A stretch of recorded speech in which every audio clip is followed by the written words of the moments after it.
The idea was mine. A weekend away, nothing extravagant. Just something close, manageable, forgettable by other people's standards. A rental house outside Springfield. 2 nights. A grill on the deck, board games in the cupboard. Some trees whispering their tired secrets outside the windows. I imagined it could be a reset. That's what Melissa called it. A reset. Like our family was a machine that only needed to be unplugged and restarted. So I unplugged myself first. From work, from spreadsheets. From the way silence had begun to settle between us like dust on uncleaned shelves. I booked the house, filled the fridge, fueled the tank, coordinated the drive. All of it was mine. Not just the payments, but the labor of making it happen. No one else offered. It wasn't the cost that stung. It was what came with it. The assumption that my effort was expected, that sacrifice had become my identity. I was the man who showed up, who paid the tolls and packed the cooler and kept the peace. But no one remembered to ask if I was still doing it by choice. We arrived late Friday afternoon. Cole called shotgun before we even got in the car, like a child marking territory. He spent the entire ride with his feet on the dashboard and headphones in his ears, barely acknowledging either of us. Melissa didn't say anything. She used to. Years ago, she would gently scold him when he crossed the line. Now she just looked out the window, like whatever happened back there wasn't hers to manage. The house was modest, clean. It smelled like pine and carpet shampoo. I carried in every bag myself while Cole wandered from room to room, picking the one with the best Wi-Fi signal. He didn't say thank you. Not once. I told myself he was tired, that I was imagining the tone. That night we grilled on the deck. Melissa's extended family arrived just before sunset. Her sister, her cousins, their kids. They brought folding chairs and store-bought salads and the kind of tension that settles under the skin like splinters. I knew this kind of night. One long performance where every interaction has an undertone, where people ask how work is going but don't really care, where someone always jokes that I married up, like it's still a mystery how I ended up here. I swallowed it like medicine, grinned through the noise. I told myself the night would pass, and we would all go back to our corners. Dinner was served at a long table, set up inside near the bay windows. The food was simple: grilled chicken, corn on the cob, Melissa's potato salad. The chairs scraped tile as people sat. Glasses clinked. A football game played muted on the TV in the background. I remember watching the reflection of it in the window while someone across from me retold a story I'd already heard twice that year. Cole showed up last. No shoes, cigarette behind his ear, t-shirt inside out. He dropped into the chair across from me like it owed him rent. For a moment, I thought he might say something, a joke, a greeting, anything. Instead, he pulled out his phone and started scrolling. I didn't say anything. I just watched. Watched him smirk at something on his screen. Watched the way Melissa didn't bother to look up. Then it happened. He stood up, mid-conversation, mid-laughter, and walked to the sliding glass door. Lit the cigarette with slow ceremony, the way boys do when they think it makes them men. He exhaled smoke into the quiet, flicked the spent butt across the deck, then turned back toward the table. He didn't sit right away. He stood behind his chair for a moment, like he wanted silence, like he needed an audience. Then he said it, casual, measured, cruel. "You're not our family. We're just spending your money." The words weren't loud, but they hit like thunder. Everyone froze. Forks stopped midair. Someone's child whispered, "What?" Like they didn't understand, like even they could feel the wrongness of it. I didn't react. Not right away. My body stiffened. My jaw locked. I waited for Melissa to speak, for her to recoil, to say his name with warning, to tell him to sit down, to apologize on his behalf. I didn't need a grand defense, just something. But she didn't even flinch. She turned to her sister, leaned in, and whispered something behind her hand. Her lips curled into a small smile, like someone had said something clever, like her son hadn't just spat in my face in front of her blood. They all laughed, quietly, controlled, like the joke had been rehearsed. My stomach turned.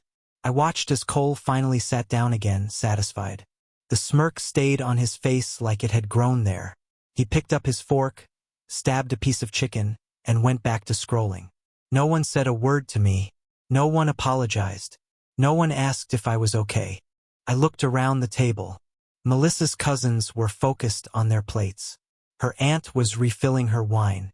Her sister wiped her mouth with a napkin and avoided my eyes. It was as if a scene had just ended in a play and everyone was waiting for the next act to begin. But I wasn't an actor. I wasn't performing. I was bleeding, and they were already moving on. The rest of the meal passed like a slow funeral. I chewed but didn't taste, nodded but didn't hear. The football game ended. The dishes were cleared. People stood and stretched and thanked Melissa for the food. Cole disappeared into the guest room he'd claimed as his own. Melissa stood beside the sink, rinsing plates. She didn't look at me. She didn't say a word. I waited for her to break the silence. To say, "That wasn't okay." To say anything. She never did. I stayed up late that night, sitting on the deck alone. The wind was sharp. I didn't feel it.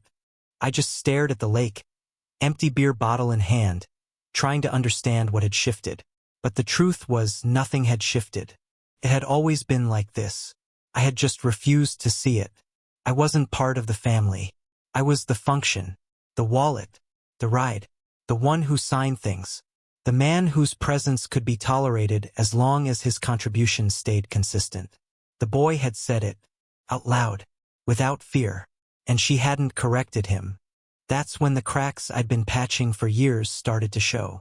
Every moment of silence, every time Melissa looked away when he disrespected me, every birthday where my name was an afterthought, every family gathering where I was introduced as Melissa's husband, instead of anything that hinted at permanence. They didn't see me as one of them. They saw me as a tool. And tools don't get invited to sit at the table. They just keep the lights on while everyone else laughs. I didn't sleep that night. Not from rage. Rage is loud, violent, it moves. What I felt was colder, heavier. The kind of quiet that creeps in and settles behind your ribs. A weight you don't throw off. You carry it, like a coffin. I lay in the guest room. Not because there was a fight. There were no words exchanged at all. That was the point. When the last dish was dried and everyone else retreated upstairs, Melissa didn't come to find me. She knew I hadn't followed her into our room. She knew I'd taken the hallway left, toward the smaller bed, the drafty window. And she let me. That silence was her permission, her answer, her side, chosen without hesitation. So I sat upright for hours. No phone, no TV.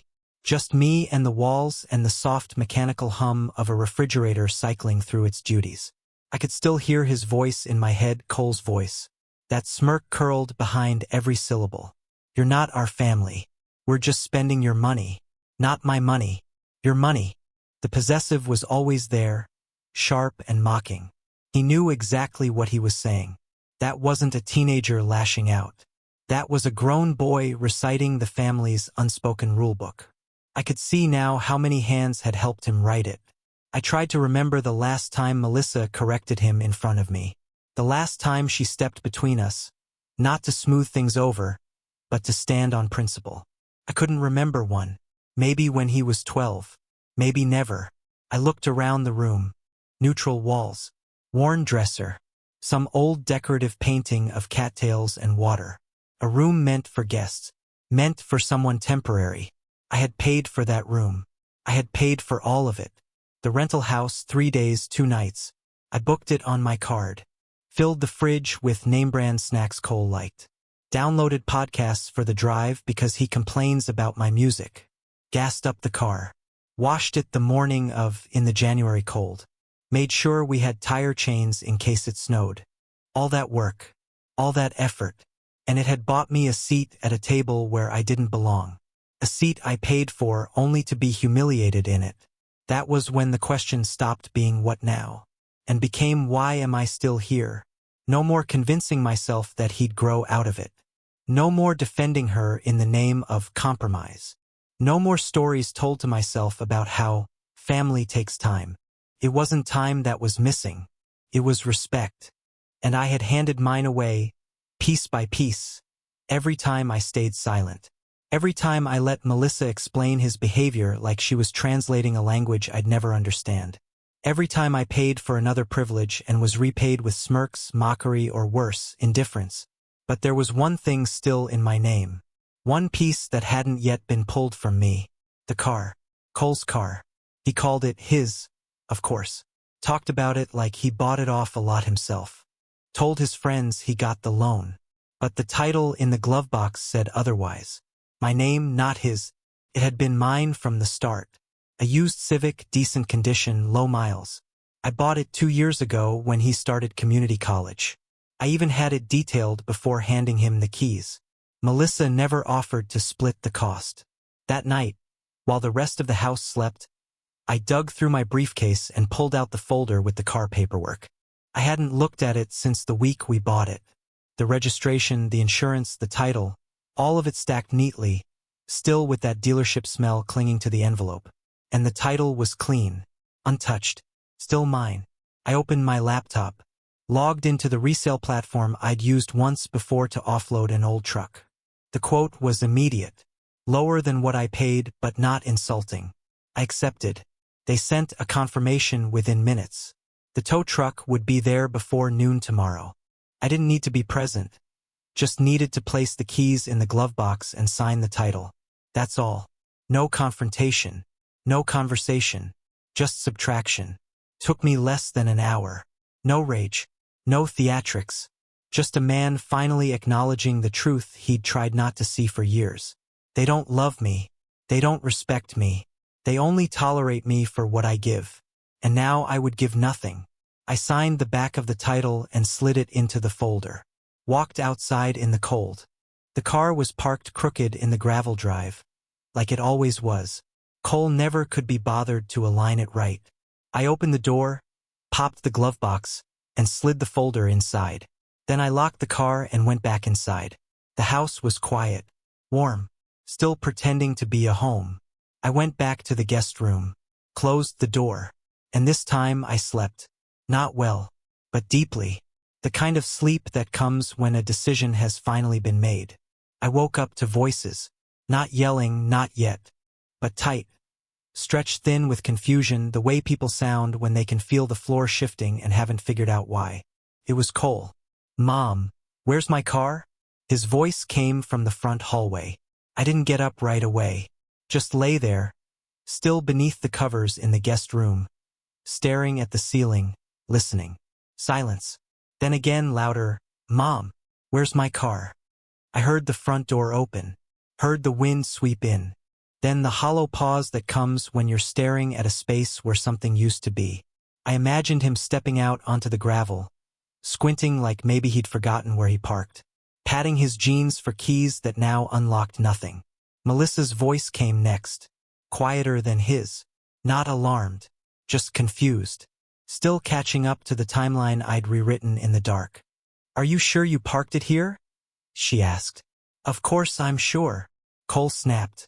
"Where else would I park it? It was here last night." The back door opened. I could hear the porch screen creak. Then footsteps. Pacing. Melissa again. "Did you lock it?" "What does that matter? It's not here." I got dressed slowly. Folded the covers. Brushed my teeth like it was any other morning. No rush. No shame. When I stepped out into the hallway, Cole was already fuming in the kitchen. Face red. Voice sharp. Melissa stood near the sink, arms folded, her robe loose over one shoulder. She looked more tired than upset. Not surprised. Just annoyed. Like the weekend was slipping through her fingers. The moment he saw me, Cole turned, stabbing a finger toward the door. "Where's my car?" he demanded. I poured a cup of coffee, sipped it, looked out the window. "I sold it," I said. The words dropped like ice. No flourish, just fact. Cole blinked. "What?" "I sold the car," I repeated. "Tow truck picked it up this morning.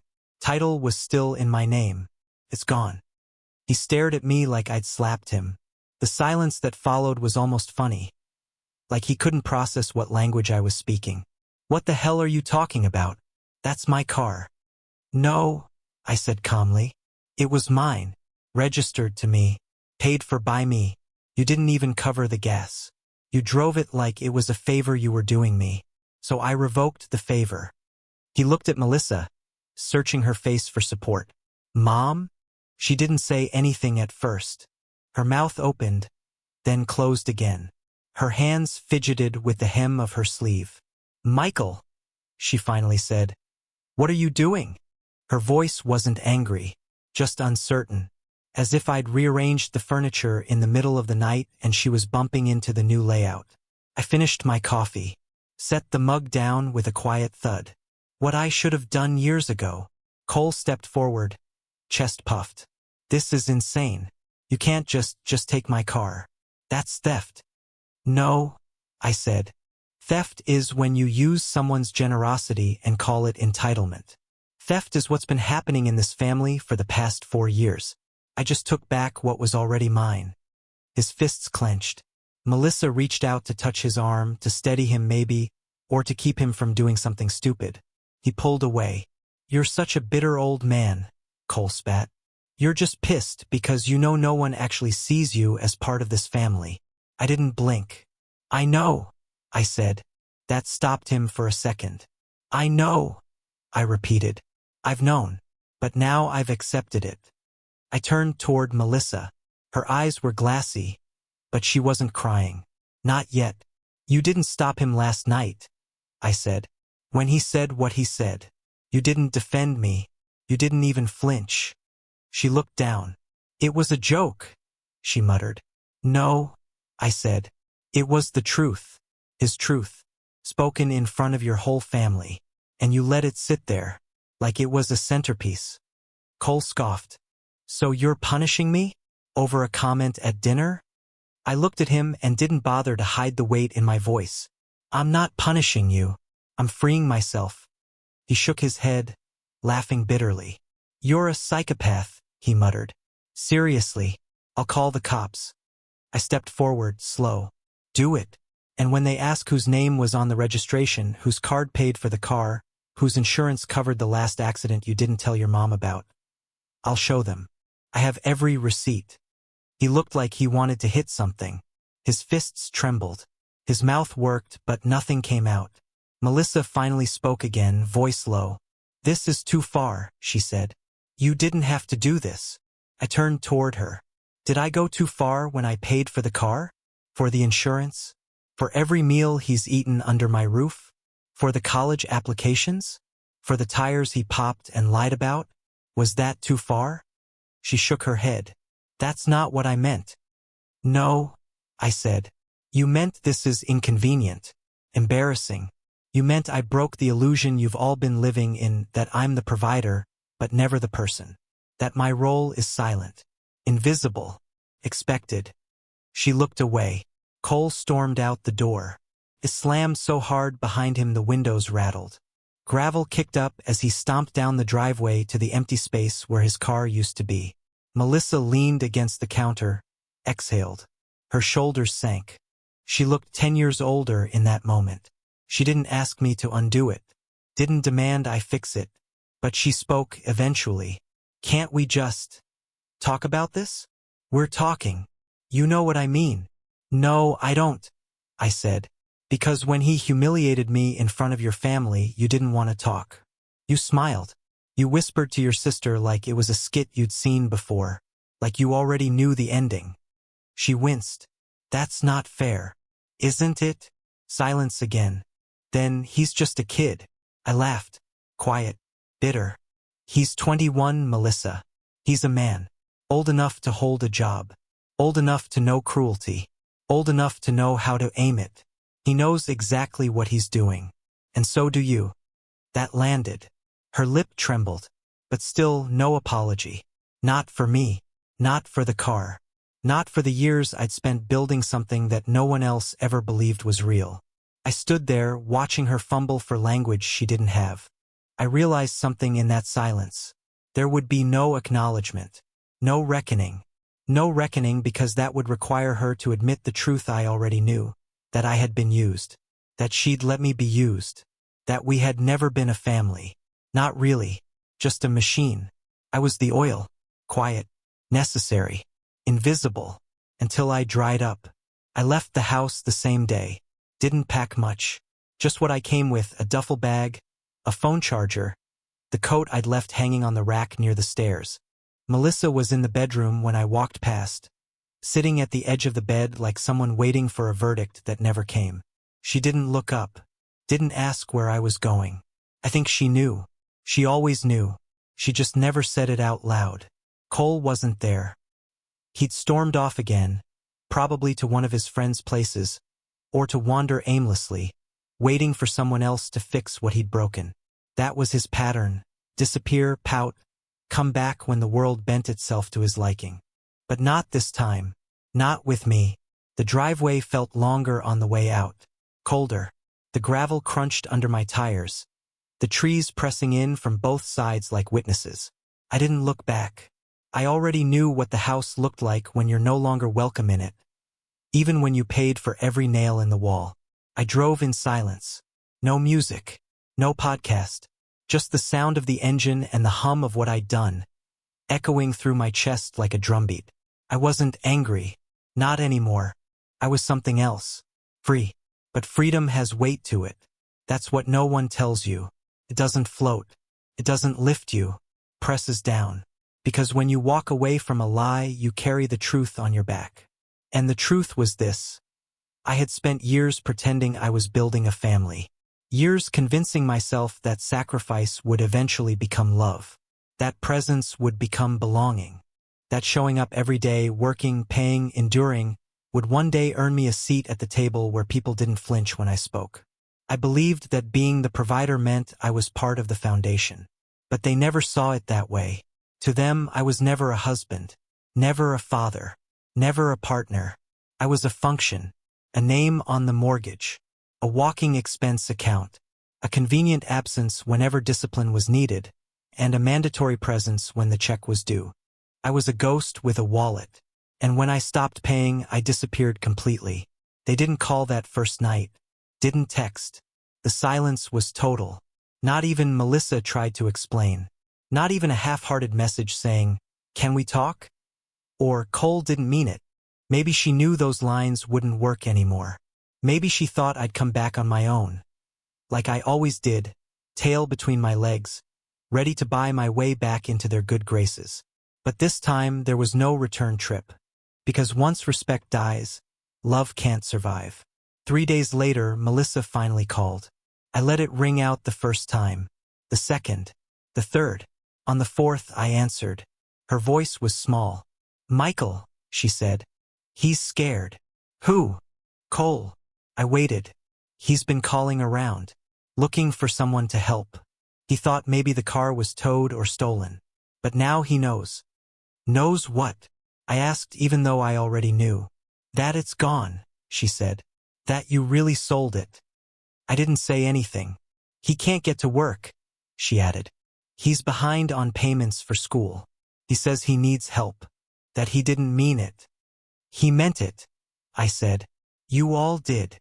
"Michael," she whispered. "He's just a boy." "No," I said. "He's a man now.